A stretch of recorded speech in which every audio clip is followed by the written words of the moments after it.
আসসালামু আলাইকুম dear friends, welcome to my video. বন্ধুরা, মাইক্রোসফট অফিসের জনপ্রিয় একটি অ্যাপ্লিকেশন হচ্ছে মাইক্রোসফট ওয়ার্ড। বন্ধুরা, আমরা আজকে থেকে শুরু করলাম মাইক্রোসফট ওয়ার্ড এর basic to advance tutorial, Bangla tutorial. বন্ধুরা, মাইক্রোসফট ওয়ার্ড যাদের কম্পিউটারে ইনস্টল করা নেই তারা মাইক্রোসফট ওয়ার্ড কম্পিউটারে ইনস্টল করে নেবেন। লেটেস্ট ভার্সনটি ডাউনলোড করার চেষ্টা করবেন। বন্ধুরা, মাইক্রোসফট ওয়ার্ড যাদের কম্পিউটারে আছে তারা কিভাবে খুঁজে বের করবেন? এখানে দেখতে পাচ্ছেন একটা মাইক্রোসফট ওয়ার্ডের লোগো আমি এখানে পিন করে লিখেছি, তো আপনাদের কম্পিউটারে হয়তো এখানে পিন করা নাও থাকতে পারে টাস্ক বারে। তাহলে কিভাবে খুঁজে বের করবেন চলুন দেখি। এখানে কয়েকটি মেথডে খুঁজে বের করা যাবে। প্রথমে আপনারা স্টার্ট মেনুতে ক্লিক করে আপনারা চলে যাবেন। এখানে দেখতে পাচ্ছেন কতগুলো সফটওয়্যার গুলো এখানে সাজানো আছে। আপনারা একটু খুঁজে বের করবেন, নিচের দিকে একেবারে নিচের দিকে চলে যাবেন। নিচে দেখতে পাচ্ছেন মাইক্রোসফট ওয়ার্ড অর্থাৎ ওয়ার্ড 2016 কথাটি লেখা আছে। এখানে ক্লিক করলে মাইক্রোসফট ওয়ার্ডটি ওপেন হয়ে যাবে। বন্ধুরা, তো আরেকভাবে ওপেন করা যাবে, যেমন সার্চ বক্সে আপনি যদি লেখেন ওয়ার্ড, WRD ওয়ার্ড, তাহলে ওই ওয়ার্ড 2016 এই ভার্সনটি চলে আসবে।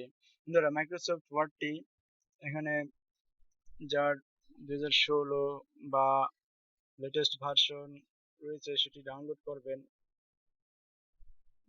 ওয়ার্ডের বিভিন্ন ভার্সন গুলো মূলত সবগুলো একই রকম, তবে লেটেস্ট ভার্সন গুলো ইনস্টল করার চেষ্টা করবেন, এই জন্য যে ওইগুলোতে কিছুটা এক্সট্রা কিছু ফ্যাসিলিটিস, কিছু সুযোগ অপশন অ্যাড করা থাকে। 16 বা 21, যাদের আমি 2016 দিয়ে আপনাদেরকে দেখাবো। বন্ধুরা, মাইক্রোসফট ওয়ার্ড দুইভাবে আরেকভাবে ওপেন করা যায়। আমি আপনার স্ক্রিনে মাউসের রাইট বাটন ক্লিক করে আপনার নিউ অপশন থেকে মাইক্রোসফট ওয়ার্ড ডকুমেন্ট এখানে দেখতে পাচ্ছেন, এখানে ক্লিক করলে মাউসের লেফট বাটন ক্লিক করলে একটি ডকুমেন্ট ক্রিয়েট হয়ে যাবে। এখানে আপনি একটি নাম দিয়ে আপনি ডকুমেন্টটি সেভ করে নিতে পারবেন। যেমন টিউটোরিয়াল নাম দিয়ে আমি ডকুমেন্টটি সেভ করে নিলাম। এখন এটা আমি ডাবল ক্লিক করলে এই ডকুমেন্টটি ওপেন হয়ে যাবে। বন্ধুরা, এভাবে একটি মাইক্রোসফট অফিসের ওয়ার্ড ডকুমেন্টটি ওপেন হবে। তো এখন মাইক্রোসফট অফিসে এখানে আপনারা দেখতে পাচ্ছেন ইন্টারফেসটি এখানে সবার উপরে যে অপশনটি দেখতে পাচ্ছেন, এটা হচ্ছে, আমি যদি একটু লাইট শট দিয়ে দেখাই তাহলে একটু খেয়াল করে দেখবেন, সবার উপরে যে অপশনটি দেখতে পাচ্ছেন এটা হচ্ছে টাইটেল বার। আমি এখানে টিউটোরিয়াল দিয়ে ডকুমেন্টটি সেভ করেছিলাম, এই জন্য এখানে tutorial.docs ওয়ার্ড কথাটি লেখা আছে। তারপর এখানে যে কতগুলো মেনু দেখতে পাচ্ছেন, এটা হচ্ছে রিবন বার। তারপর এখানে যে কর্নারে তাকালে দেখতে পাবেন এখানে একটি ক্রস বাটন, এটা দিয়ে ডকুমেন্টটি ক্লোজ করা হয়। এখানে ম্যাক্সিমাইজ বাটন, এটা এই বাটনে ক্লিক করে ম্যাক্সিমাইজ করা হয়। এখানে মিনিমাইজ বাটন, এই বাটনটি ক্লিক করলে মিনিমাইজ হয়ে যায়। আপনারা এখানে দেখতে পাচ্ছেন একটি রোলার রয়েছে। তারপর দেখতে পাচ্ছেন এই নিচে একটি স্ক্রল বার রয়েছে এবং ডান পাশে একটি স্ক্রল বার রয়েছে।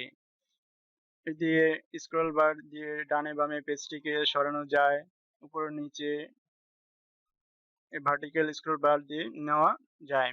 বন্ধুরা, আমরা এই কর্নারে দেখতে পাচ্ছেন এখানে কিছু কুইক অ্যাক্সেস টুল বার রয়েছে, এগুলো আমরা শিখবো কোনটা দিয়ে কি কাজ হয়। বন্ধুরা, আমরা প্রথমে শিখবো ফাইল অপশনে। আমরা ফাইল অপশন যাওয়ার আগে এখানে যে একটি কার্সর দেখতে পাচ্ছেন, এটি হচ্ছে ব্লিঙ্ক করতেছে, এটা হচ্ছে কার্সর। এখানে আমরা বিভিন্ন জিনিস টাইপিং করব।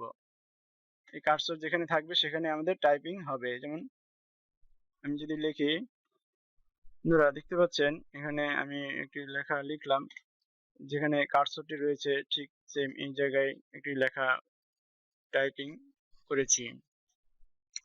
বন্ধুরা আমরা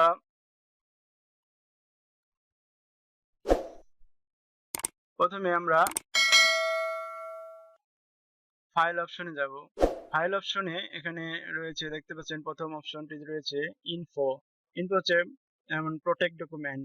যেমন প্রোটেক্ট ডকুমেন্টে আপনি যে কোনো ডকুমেন্টকে প্রোটেক্ট করতে পারবেন, অর্থাৎ আপনি কোনো ডকুমেন্টকে আপনি পাসওয়ার্ড দিয়ে লক করে সেভ করে রাখতে পারবেন, যেন অন্য কেউ আপনার এই ডকুমেন্টটি যদি কোনো ইম্পর্টেন্ট ডকুমেন্ট হয় সেটা যেন কেউ না দেখতে পারে, সেভ করে রাখতে পারেন। তারপর ইন্সপেক্ট ডকুমেন্ট, এই অপশনের মাধ্যমে আপনি যে কোনো ডকুমেন্টকে ইন্সপেক্ট করতে পারবেন। ম্যানেজ ডকুমেন্ট, এখানে আপনি ডকুমেন্টকে ম্যানেজ করতে পারবেন এই অপশনের মাধ্যমে। তারপর নিউ অপশনে আপনি এই অপশনের মাধ্যমে আপনি নতুন একটি ডকুমেন্ট ওপেন করতে পারবেন। এই অপশনে এটাতে ক্লিক করলে আপনি একটি ওয়ার্ড ডকুমেন্ট ওপেন রাখা অবস্থায় আরেকটি নতুন একটি ওয়ার্ড ডকুমেন্ট ওপেন করতে পারবেন। ওপেন অপশনে অপশন দিয়ে আপনি নতুন পুরনো সেভ করা কোনো ফাইলকে আপনি ওপেন করতে পারবেন আপনার কম্পিউটার থেকে। সেভ অপশন থেকে আপনি যে ডকুমেন্টটি আপনি ওপেন করেছেন সেটি আপনি সেভ করতে পারবেন সেভ অপশনে থেকে। আর সেভ অ্যাজ অপশনটি হচ্ছে আপনি সেভ করা ফাইলকে এডিট করে বা কোনো পরিবর্তন করার পর আপনি নতুন কোনো ফোল্ডারে সেভ করতে পারবেন। নতুন কোনো নাম দিয়ে আবার সেভ করতে পারবেন সেভ এস ফোল্ডার এটার মাধ্যমে।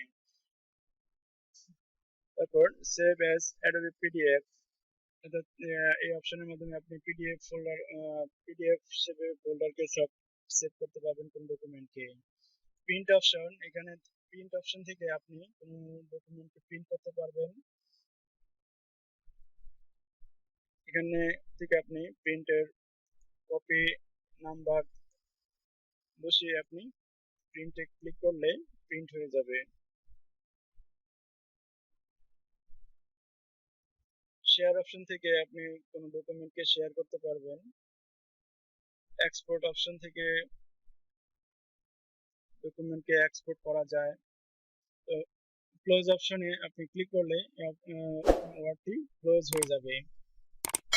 তারপর নিচে রয়েছে অ্যাকাউন্ট অপশনস, এই দুটি একটু অ্যাডভান্স লেভেলের, এগুলো পরবর্তীতে আমি ভিডিও তৈরি করব ইনশাল্লাহ। বন্ধুরা এভাবে আমরা একটি মাইক্রোসফট ওয়ার্ডের ইন্টারফেস সম্পর্কে জানলাম। পরবর্তীতে আমরা হোম অপশনের বিভিন্ন টুলসের কাজ সম্পর্কে আমরা জানবো। সে পর্যন্ত ভালো থাকুন। আসসালামু আলাইকুম ওয়া রাহমাতুল্লাহি ওয়া বারাকাতুহু।